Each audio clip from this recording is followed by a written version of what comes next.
안녕하세요. 에베소서 첫 번째 시간입니다. 서신서에 대한 복습으로 시작해 볼까요? 에베소서는 바울이 에베소 교회에 보내는 편지입니다. 서신, 편지죠. 이 서신서를 읽을 때 주의해야 될 건 뭐라고 그랬어요? 이것이 마치 잠언이나 설교문처럼 객관적인 이야기인 것처럼 내가 그냥 바울이 나한테 하는 이야기인 것처럼 읽으면 안 된다라고 말씀을 드렸어요.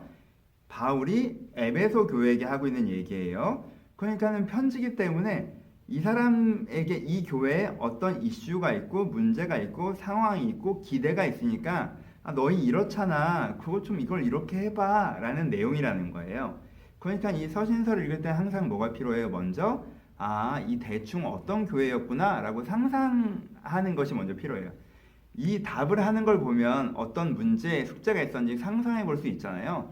에베소를 전책으로 보시면서 이랬겠구나 라는 상상이 먼저 필요하다는 거죠. 그 내용을 좀 나눠볼까요? 에베소 교회는요, 전체적인 교회 수준으로 본다면 꽤 수준 높은 교회였어요. 중급반이라고 표현을 해봅시다. 뭐 갈라디아 교회 이런 데가 초급반, 고린도 교회 이런 데가 좀 초급반, 로마 교회 이런 데가 좀 초급반이라고 얘기하면 여기는 중급반이에요. 복음인 뭔지 되게 정확하게 알고 있고 믿고 있고 그것으로 새 마음 된 것들을 가지고 있는 사람들이에요. 중급반이죠. 여기가 초급반이에요. 여기가 중급반이라는 거예요. 근데 여기서 좀 멈춰 있어요. 이 고급반까지 가서 삶의 전반적인 변화가 나타나야 되고 나타날 수 있는데 워낙 주변에 초급반들이 많으니까 요 정도 하고 있는 걸 되게 잘한다고 생각해도 여기 멈춰 있다는 거죠. 멈춰 있다 보니까 네 가지 문제 혹은 숙제가 나타나는데 첫 번째가 복음을 좀 너무 좁게 해석하고 있어요. 자기 개인의 구원에만 해석하고 있어요. 이건 좀 나중에 더 자세히 얘기합시다. 그리고 또 마지막 것부터 얘기할까요? 사회생활이 좀 잘 안 돼요. 후반부에 보시면 뭐 자녀와 아버지 그리고 남편과 아내, 종과 상전 이런 얘기를 하면서 어떻게 하라고 얘기를 하는 분이 있는데 그 말인즉슨 신앙은 좋은 분인데 뭔가 삶의 현장에서는 세상 사람들은 비슷한 부분들이 있다는 거죠, 그렇죠? 그러니까 왜냐하면 이렇게 중국반 이슈여서 그래요. 그리고 또 개인 경건 생활에서 좀 그래요. 좀 방탕한 부분도 있고요. 게으른 부분도 있고요. 좀 쾌락주의적인 부분도 있고요. 신앙이 있긴 한데 생활을 보면 좀 너무 좀 함부로 사는 게 여전히 많이 있다라는 거죠. 그렇죠? 그리고 관계성에서도 그래요. 교회 공동체에서도 신앙으로 하나 되고 이러기보다 신앙이 같으면서도 서로 약간 충돌하고 대립하고 소외되고 막 이런 부분들이 있다라는 거예요. 그러니까 나쁜 게 아니라 나쁘고 잘못다는 것이 아니라 복음을 알긴 아는데 좁게 알고 있어서 그 확장이 삶의 전반적으로 나타나지를 않는다는 거예요. 그래서 네가 이것을 좀 더 넓게 깊게 알아서 이게 좀 전반적인 삶의 변화로까지 가져갈 수 있게 해보자. 고급반으로 가보자. 고급반으로 가보자. 이게 이제 에베소서에서 바울이 하고 있는 내용이에요. 그러니까 잘하는 애한테 더 잘하라고 하는 내용이니까 내용 톤 자체도 되게 따뜻하고요. 격려적이고요. 도전적이고요. 더 잘할 수 있어. 약간 이런 내용들로 돼 있고요. 그리고 후반부에서는 이런 부분은 좀 이렇게 해보자, 이런 부분은 저렇게 해보자라고 하는 프랙티컬한 게 나오고 전반부에서는 좀 더 깊이 있는 이해, 폭넓은 이해가 뭔지 설명하는 부분이 나오고 이렇게 구성이 돼 있어요. 이런 뷰를 보시고 읽으시면 좀 더 도움이 될 거라고 생각을 해요. 요 내용에 대한 좀 정확한 본문을 좀 소개해 드리고 싶은 마음도 있어요. 이게 이렇구나라는 걸 가장 잘 알 수 있는 본문은 1장 16절에서 19절에 나오는 것과 3장 17절에서부터 19절에 나오는 부분이에요. 왜냐하면 이 부분이 바울이 에베소 교회를 위해서 난 너희를 위해서 이렇게 기도하고 있어라는 기도문이 들어가거든요. 그냥 기도문이란 게 사실 내가 너를 바라보는 기대하는 바, 하나님께서 해주기를 바라시는 바가 나타나기 때문에 사실 바울이 이 책을 쓰는 이유가 굉장히 정확하게 투영되어 있다는 거죠. 내용은 그래요. 3장을 보면 후반부가 이렇게 표현하고 있어요. 사랑 가운데서 뿌리가 박히고 터가 굳어져서 지식에 넘치는 그리스도의 사랑을 알았으면 좋겠다라고 기도하고 있다고 해요.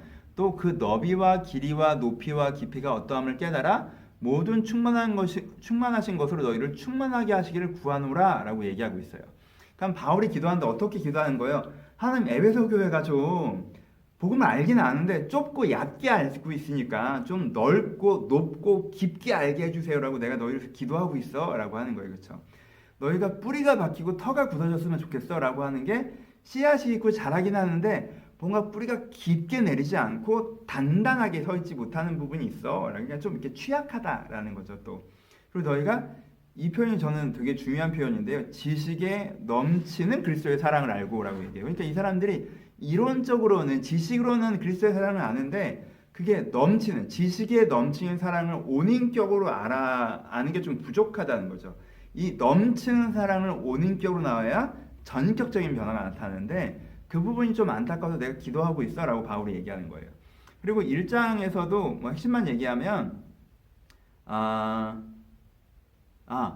마음의 눈을 밝히사 부르심의 소망과 기업의 영광의 풍성을 알기를. 말이 좀 복잡하지만 네가 마음의 눈을 좀 떠야 돼. 그래서 뭘 봐야 돼? 부르심의 소망. 네 안에 어떤 소망이 있는지, 네가 사실 어떻게 될 수 있는지, 어떻게 되어야 하는지 그 소망을 좀 봐야 돼 라고 하는 거랑 그 기업의 영광의 풍성, 그게 얼마나 좋고 괜찮고 너에게 가장 필요한 건지. 그러니까 중급반에서 고급반을 좀 봐. 그리고 한번 기대해봐. 이거 정말 좋은 거야. 이걸 봐야 갈 거 아니야. 내가 이 기도를 하고 있어 라고 이제 바울이 얘기하고 있는 거죠. 그래서 이제는 개요를 이런 느낌으로 읽으시면 내가 어떤 분들이 에베소서를 읽기에 되게 좋으시겠어요. 복음을 잘 알고 있고 신앙생활 하고 계시긴 하는데 좀 좁으신 분들은 에베소를 반복해서 읽어보시는 게 되게 중요해요. 그걸 통해서 복음을 좀 더 확장적으로 인식하는 전반부가 필요하고요. 또 후반부에 복음을 좀 더 프랙티컬하게 삶의 현장 어떻게 적용해 나가는지를 고민하는 후반부도 필요해서요. 신앙은 있는데 신앙으로서 내가 삶 전반을 살아가고 있지 못한다라고 생각하시는 분들에게는 꼭 필요한 책이라고 생각을 합니다. 우리가 그렇잖아요. 우리의 비전이라고 하는 게 일도 그렇지 않습니까? 맨 처음에는 일을 어떻게 하는지 몰라서 헤매요. 근데 언제는 일을 할 줄 알게 돼요. 근데 할 줄 아는 거에 대해서 너무 만족하면 여기 정체되잖아요. 그리고 도태되기도 하죠. 그게 아니라 이젠 진짜 잘하는 게 뭔지로 좀 이렇게 봐야 되잖아요. 관계도 마찬가지예요. 관계가 엉키고 막 그런데 이제 안정은 됐어요. 근데 안정된 사람이 너무 안주하면 또 약간 냉랭해지고 도태되잖아요. 더 좋은 관계로 좀 도약해 나가는 것들이 필요하거든요. 생명은 자라가거나 죽어간다라는 표현이 있잖아요. 어떤 면에서 에베소서에서 말하는 신앙에 대한 것도 같은 표현이 있다고 생각해요. 지금 에베소 교회가 신앙이 좋지만 더 좋아질 수 있는 방향으로 좀 더 나아가야 된다라고 얘기를 하고 있습니다.